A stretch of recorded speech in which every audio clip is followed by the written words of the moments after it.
Hello, everybody. Thanks for tuning in and bearing with us during these strange and unprecedented times. My name is David.Runkle. I work for Vinton Soil and Water Conservation District as their jack of all trades. I'm a forester and a wildlife specialist primarily. I'm erichayes. I'm the wildlife specialist forestry technician for Athens County Soil and Water Conservation District. And without further ado, because we do have a lot of slides, a lot of info to try to cram in a short amount of time. Took me 10 years to learn this 20 minutes. And make sure we are going. There we go. All right. So what is an invasive? An invasive is broadly defined as something that tends to spread prolifically, undesirably, or harmfully. One thing I've noticed about invasives on our landscape is they more often than not have a very rapid growth rate, so they outcompete our native species. They usually have a high number of seeds, and more often than not, those seeds are able to go far and wide, usually by wind. And so where did they come from? Well, as you're seeing with kind of the insects that Jamie and Amy were presenting about, a lot of them have came from Eurasia somewhere. We're kind of on the same geographical plane. But most of the times, all of our plants are coming from Europe, Asia, China, Japan, and Korea that are tending to have invasive tendencies. So how do they spread once they get here? More often than not, they're brought here ornamentally. Then oftentimes a bird eats a seed, bird flies into your woods and deposits the seed. Now you have an invasive seed bank in your forest. Another vector are mammals. They get stuck on animals' fur and they spread them that way. Wind is a big one. That's a big concern because, as you know, wind can blow things very far, very fast. Another method is rhizomes. So that's basically chunks of root that move oftentimes down streams. And people are a big one. We are part of the problem as well, and we need to do our part to slow the spread. So why are they an issue? These ones I've made kind of wordy mostly because I wanted the points to be pretty clear, but invasive plants are the #1 threat to rare species in the U.S. They tend to often form monocultures and really reduce the native plant diversity. And when you start reducing the native plant diversity, you start reducing and outcompeting the native flora and fauna that all of our plants and animals really need. So what types of invaders are out there? We have wetland invaders, whether animal or plant, invading wetlands. You have field and edge invaders that are obviously invading edges and fields. You have woodland invaders that will do just fine in a shady area. You have landscape invaders, which Eric's got this little AK pioneers. Essentially, they're exploring uncharted territory. And they tend to be, the landscape invaders tend to be where the start or root of the problem is and then spread. So without further ado, Jamie and Amy, they kind of covered the tree of heaven pretty well for us. But again, we just want to reiterate, whenever you think you have a walnut or a sumac, it may not be that. And the stench that she was talking about is very prolific. You'll notice a different smell to it. But the thing that really stands out to me is the seed pod production. It almost kind of is like a maple. It's wind dispersed seeds. And as you can see here, it has a huge amount of seed production. Another one that's out there that you might see that right now is a great time to look for is bush or vine honeysuckle. Why is right now a great time? Because they smell. They're in flower right now and they smell kind of pretty, hence why they got here. They leafed out a little bit earlier than everything else, so they're big green bushes right now. They're also very, very dense thickets, hard to walk through. If you see a patch of green that has opposite branches and you can't get through it and it's got little red berries in the fall time, it is more often than not bush honeysuckle. And much like the bush honeysuckle, forming dense mats of just thickets through their privet also as well. It kind of started as privacy fence, as you see in that lower right picture. And then it's with its high seed production and a little help from the birds, it's got out to the woods and it's starting to be very impactful on our forest stands and future forest stands. Another one out there is autumn olive. Many of us have seen this. Maybe we didn't know we saw it, but it is out there everywhere. And now's another great time to scout for this one. It's in flower, so it smells kind of good. Some ID tips, if I'm looking for autumn olive on the landscape, Eric's putting on the mouse, it's very silver on the bottom of the leaf. And if you have a nice windy day, you can see those a mile away blowing in the wind in field edges and even forest edges and along roadsides. It does have orange berries in the fall time, which are kind of tasty. So animals do disperse them quite a bit. In these slides, this is a project that Eric did And I'll let him talk more about it. That's just one of the local state service foresters a little confused on how to start that project. It's pretty bad. As you can see, it's a dense mat, and all native plants were saved in this one, which you will see through the progression. There was not many native plants, just native trash.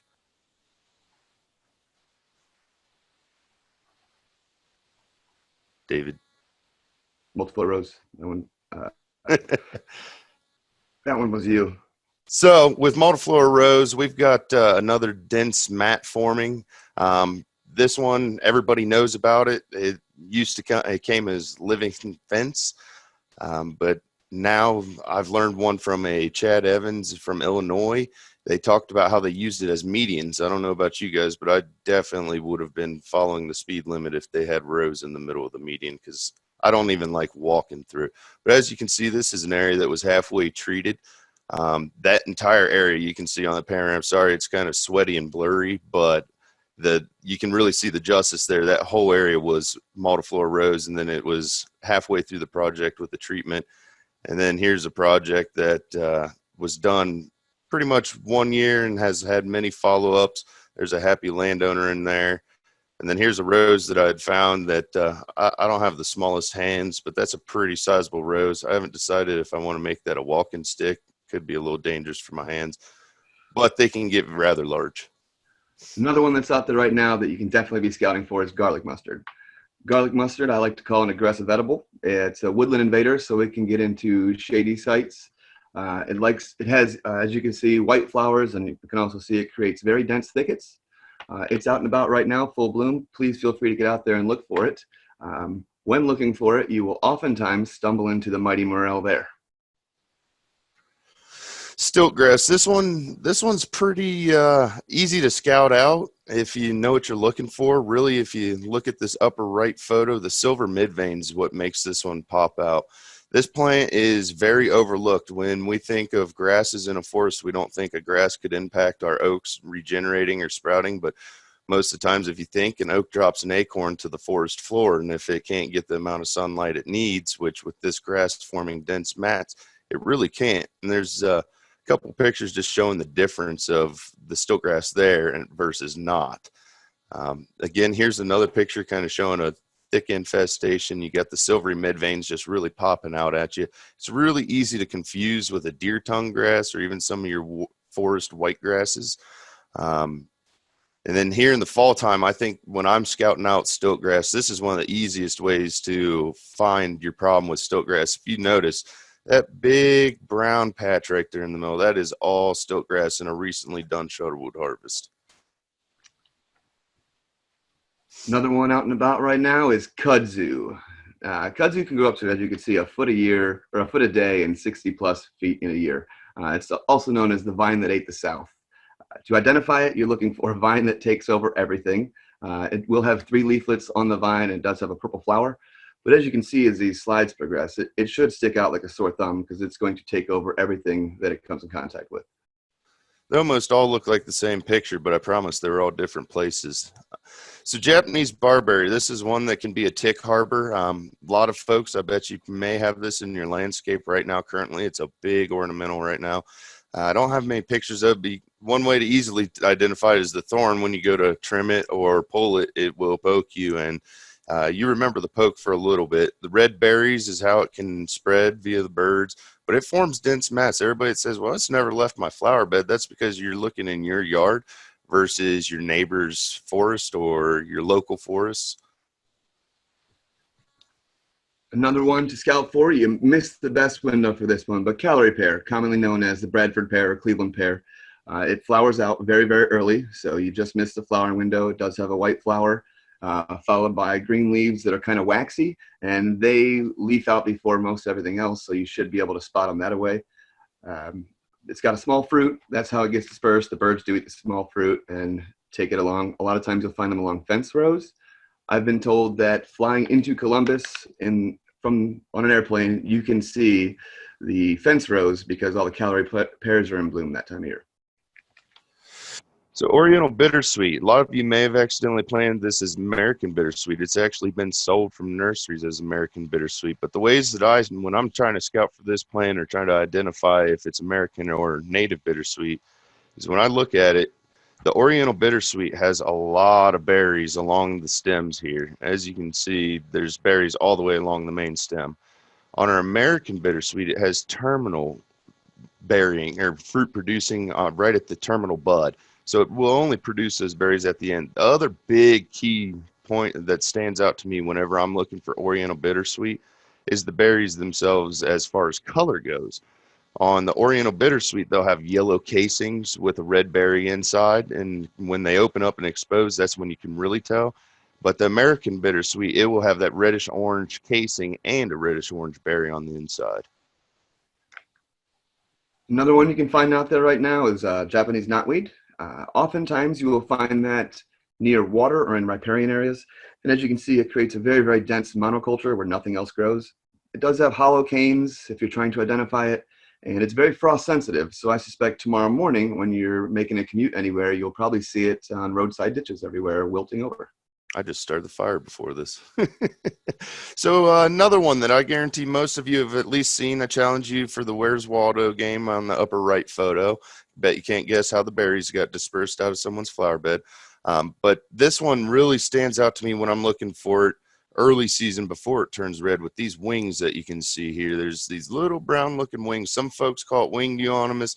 Some call it burning bush. There's a few different names, but I call it bad. Here's one of our local areas where they planted the whole area and down through there as a nice little ornamental screen. And if you could see behind the Athena over there, it is pretty much riddled with burning bush. So here's a neat little fact for you. I can save you some of the reading. What it basically comes down to is non-native species, such as the ones we've gone over, if you were to test their foods, they come out as basically junk food. I equate it to McDonald's. Yes, I'm aware we all eat Mickey D's from time to time, but we all know it's not good for us, and it's not the best fuel for our bodies. And it's the same with native fauna. They go and they eat the non-native shrubs because it looks tasty, but they're not getting the proper food they need to maybe fly to Brazil for the winter or all the way down to Mexico to sit on a tree and come back in the springtime. So we're going to breeze through this one pretty quickly, but we wanted to touch on them just to kind of get you guys those first. When it comes to scouting for invasives, you also have to keep these in mind because depending on the size, the density, it just really it depends on that before you can determine what control methods you have. As fast as we breeze through this, don't worry, this is all being recorded, as Dave said. But again, we're going to spend a little time on the prevention part and then move through these other ones pretty quickly. Prevention, prevention, prevention. If you plan on planting a tree in your backyard and it sounds nice, maybe it sounds like princess tree or tree of heaven, you might want to do some research on that tree. It may sound nice, but in reality, both of those trees I just mentioned are very invasive species. Check your property regularly. Once these things are established, it is really, really hard to get rid of them. You literally have to nip it in the bud.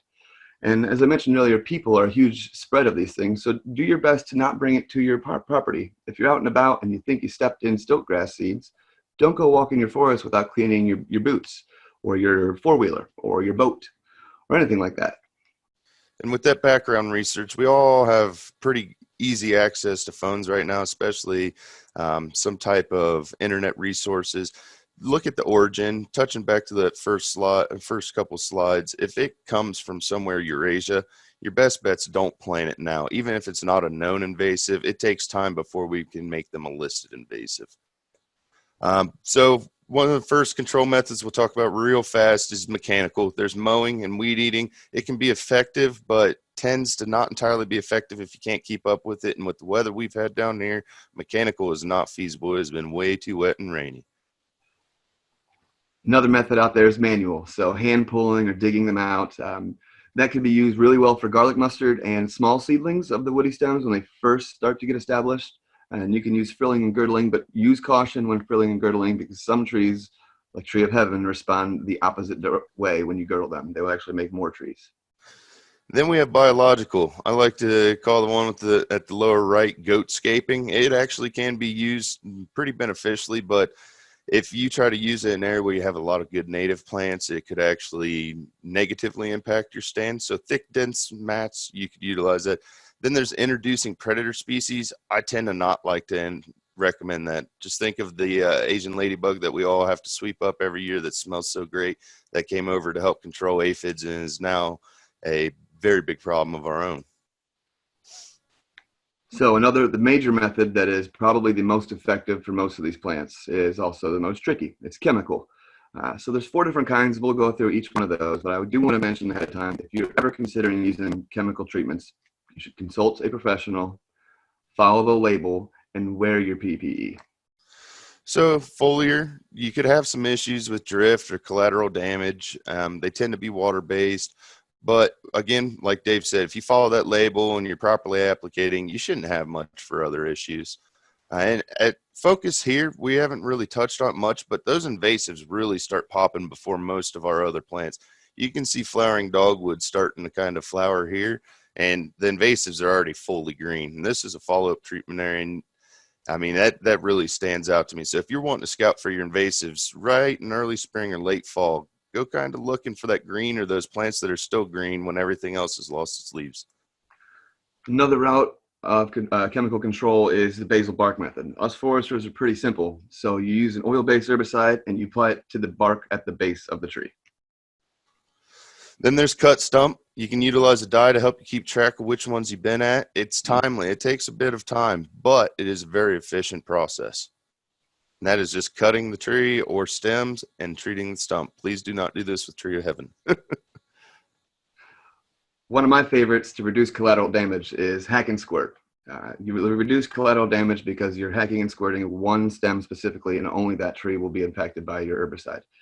It does also leave a standing widowmaker or a snag in the forest that could be dangerous to your health if you're walking under it, but it's beneficial to woodpeckers and other birds that use that tree as a home. So why is it worth knowing your invasives? Well, if you want to try and control those, then you need to know what type of invasives you have, the size, the density, to know the proper control methods. Native flora and fauna integrity, if you want to keep those oak and hickories, especially for any type of wildlife foods or habitat, in which they really depend on the plant diversity, you got to know those invasives. Economics, if you want to be able to be a timber grower, which gets kind of tough to grow from seedling all the way up to mature timber that's harvestable, but economics of it, 60 years in advance, that the invasives can really impact the economic side. Self-satisfaction, I love cutting an autumn olive and releasing that one little oak that might grow 100 years past when I would have made it and feed who knows how many wildlife, providing that much shade. Self-satisfaction. Recreational use, I don't know about you guys, but I do not enjoy walking through autumn olive or bush honeysuckle or any of those other thick, nasty mats. If you think you have invasives and you want on-site help, you can call the Division of Forestry. If you live in an urban area, they have an urban forester. If you live in a more rural area, you can contact your state service forester. Your local soil and water conservation district likely has a forester or wildlife technician on hand. And Division of Wildlife also has the private lands biologist for your help. And then I'm not endorsing these folks, but one thing to keep in mind, if you are going to plant something in your flower bed, maybe instead of a Bradford pear, look at a redbud. We have loads of native plants out there that seem to almost be forgotten. This is a local pollinator plot that we've been working on. You can utilize a lot of native plants to do the same very beautiful things that you're trying to do with invasives. So then there's the Ohio invasive plants calendar. This one says 2019. We did do a 2020. It's currently, we handed out all 1,000, but this one is available at PDF from the source down below that you'll see. All of these will be on the recorded version, so please use them. I use all of these resources all the time, and they're phenomenal help.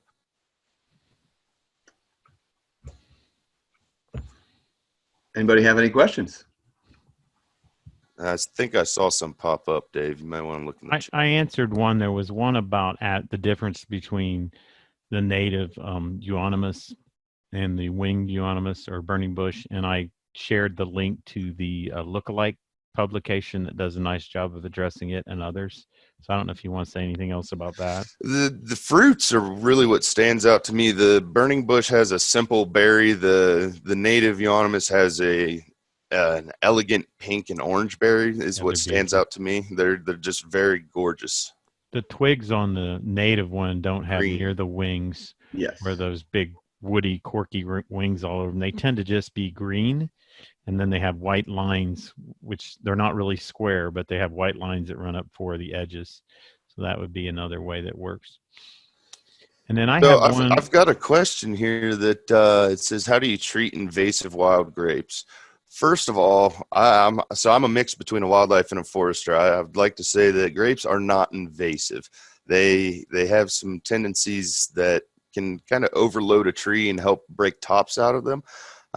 But to get rid of them, all it takes is you make 2 cuts on it. You cut once down low, once about chest height, remove a section so they can't graft back together, and then really you shouldn't have a problem with that tree. But if that's grown in some type of tree of heaven or maple, I tend to leave grapes because those are super beneficial for wildlife and birds. And I'm also going to send Bernadette a fact sheet on how to deal with grapevines when they're a problem. There are a couple questions in Q&A and a couple in the chat. Yeah, that's so. Did not you include utilities as major spreaders? So yeah, there's lots. I would like to include that as people. People are some of the biggest spreaders, and utilities kind of relates to people. I do not disagree with you. However, utility right-of-ways, gas lines, ODOTs, or I shouldn't say ODOTs, but roadways, all of those are huge areas that kind of harbor and spread invasives. Dave, there says, is there a broader list of natives to plant to replace what we are eliminating? I tend to utilize Google. There are some lists out there. I don't have any right on hand. I would love to grab some. Absolutely, you may have some. I don't have any at hand, but we'll look before when we post your stuff, and if we can find something, we'll post it. It's going to depend because we're talking everything from annuals to perennials to full-blown trees. That's hard to find one list, but we can find lists of native plants that are good for pollinators and native trees and stuff. So we'll do some digging and see what we can find. The PDF of the calendar should have some of those months do have a alternative plants native. to those plants. Right. Yes. And really, it comes down to working with your service forester, your soil and water conservation district specialist to pick the right native plant for the spot you're growing it onto. So it's great to have that big master list, but you want to match the plant to the site and the condition too.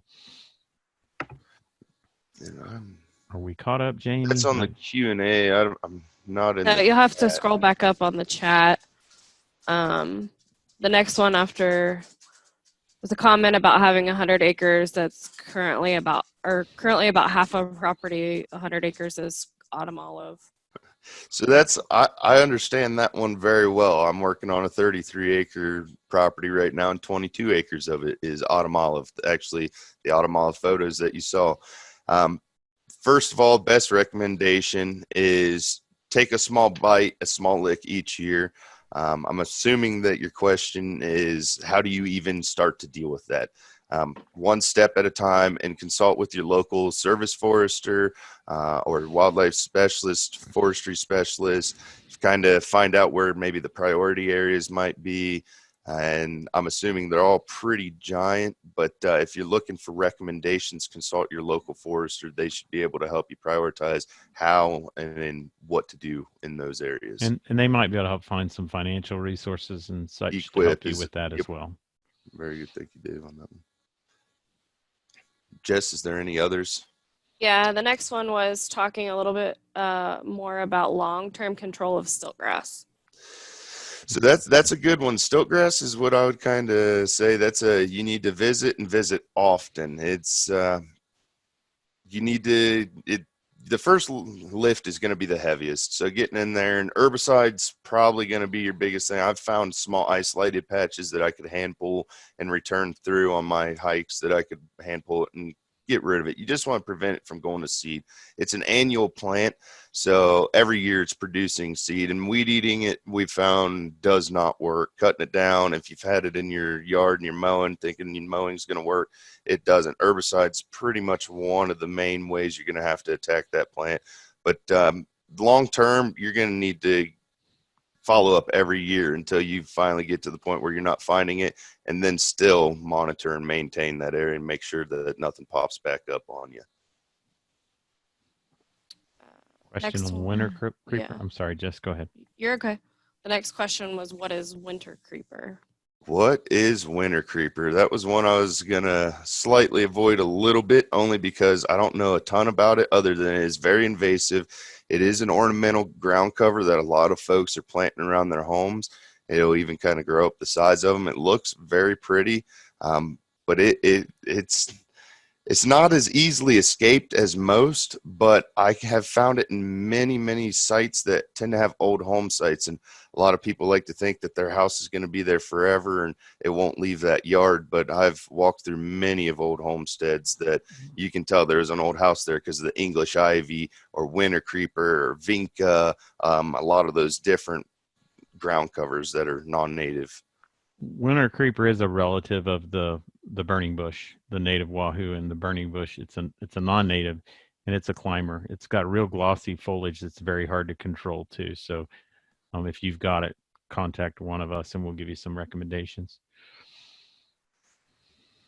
Hey, Dave, can I give a quick plug? As folks are signing off, you want to help all the presenters out, if you would take a couple minutes, there's a eval link in the chat. If you don't mind, copy and paste or click that, and it'll just take you like 2 minutes to fill out, but we'd appreciate it.